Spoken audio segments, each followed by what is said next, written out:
This was an article in The Intercept that just came out. Blood on his hands. Survivors of Kissinger's secret war in Cambodia reveal unreported mass killings. This is by a journalist named Nick Terse, who actually interviewed Henry Kissinger himself for this piece. The lack of justice in the world is pretty apparent in that photo that we just saw here. Henry Kissinger personally approved 3,875 bombing raids of Cambodia during the Vietnam War. 110,000 tons of bombs were dropped on that country. The low estimate, I would argue absurdly low estimate, is 150,000 Cambodians dead.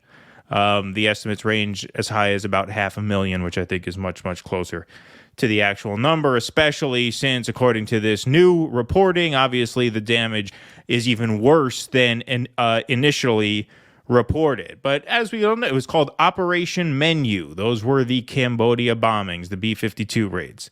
And they were codenamed things like breakfast, lunch, snack, dinner, dessert, and supper. A bombing, codenamed snack. Yep. What a beautiful country we are, right? Anis Shivani, who we interviewed about RFK a little while back, he made such a great point about Trump and Trumpism, and what angers him most about the libs is they traffic in this fake innocence of the American empire. And at a certain point, does it not become the moral thing to actually root for the country's failure, right? How moral is it to root for the country's success? Given that, listen, we've demagogued, not you and I, but, this country, it's been popular. It's been very acceptable to demagogue against a lot of different countries with a lot of different political systems, a lot of different economic systems, a lot of different governments around the world. Oh, they're murderers, they're madmen, they're tyrants, they're this, they're that. Just read this again. 110,000. This was between 1969 and 1970. This was not even the tip of the iceberg in terms of all the damage done during the Vietnam War. 110,000 tons of explosives dropped on Cambodia, which was an offshoot, obviously, of the Vietnam War. We didn't even want to admit we were involving ourselves in Cambodia at the time, just like Laos. So we're not even talking about the majority of the body count here. But just that alone, this guy personally approved of almost 4,000 bombing raids. Look at the destruction that this man has wrought, that this country has wrought around the world. It really begs the question, how moral is it to root for the success of the country, which is what Anis said, and that's why at the time he was calling Trump the lesser evil to Biden, because he thinks it will accelerate the decline of the empire, which ultimately will be a good thing. And when you see things like this and you're reminded of a guy like Henry Kissinger, who, what kind of moral universe takes David Miranda at 37 and lets Henry Kissinger live to 100 years old? 100, not, as far as we could tell, not even suffering from dementia.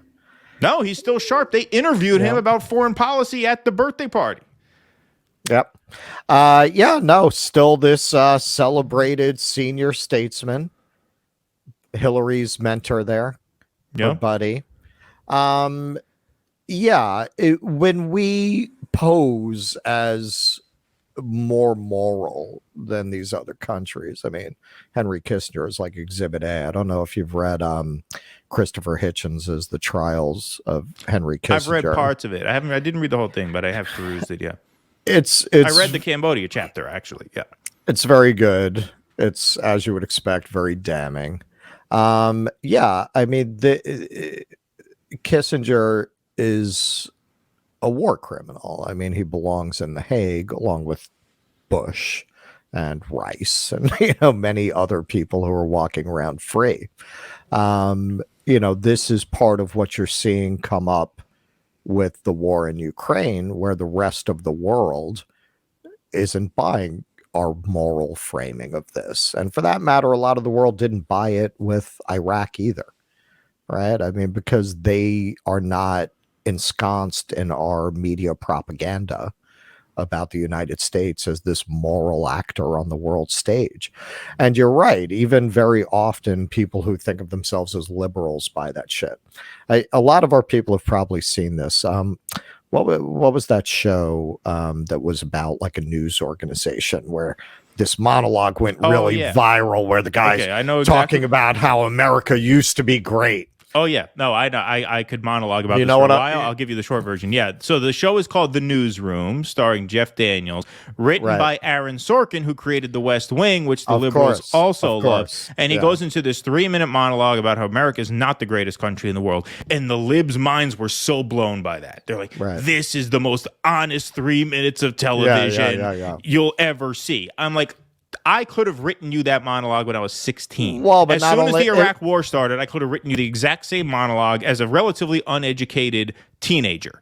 Okay? So there's nothing brilliant about that monologue. It's just that you idiots have been sleepwalking your whole lives. And part of the reason, and this is part of the cult of Obama, is that so much of liberalism, modern day, you know, what the libs latch onto now, is they want so desperately to feel proud of their country. Right. Despite knowledge, superficial knowledge for most of them, but despite some knowledge of the sins of this country, they are desperate to feel good about it. That's why Obama was so revered, because he's this mixed race guy who never met his father, and he went to Harvard, he climbed the ladder. Like, his story, and we got into this with Norm Finkelstein a bit, his story was worth celebrating because it affirmed their faith in the system that they couldn't help but question up until that time. Well, and that's why they've only become more insufferable since he was elected. Well, and if you look at that monologue, the way he frames it is, when we've become so afraid, but we didn't used to be. Right. We used to do great things. And the period that he's talking about is the same period where Henry Kissinger's bombing Cambodia. Right. Yeah, exactly. I mean, yeah, we did go to the moon at the same exact time that we were committing a genocide in Cambodia. Anthony Bourdain said, once you've been to Cambodia, you'll never stop wanting to beat Henry Kissinger to death with your bare hands. Yeah. Yep. So yeah, even that framing, even as it acknowledges we've lost something, it still preserves the American myth, right? That, God, we just have to get back on track to be great like we used to be. I mean, yes, there were these great technological accomplishments at whose expense? Right, of course. Of course. And speaking of Kissinger still being mentally sharp, here's from the end of this article, because like I said, Nick Terse interviewed him for this piece. This was a long time ago. He'd been working on this piece for a long time. Quote, "To spare you is no profit, to destroy you no loss," was the cold credo of the Khmer Rouge, but it could just as easily have been Kissinger's. Sorry, the logo's in the way there. In 2010, I followed up with him, pressing him on the contradiction in his claims about only bombing, quote, North Vietnamese in Cambodia, but somehow killing 50,000 Cambodians. By his count, in the process.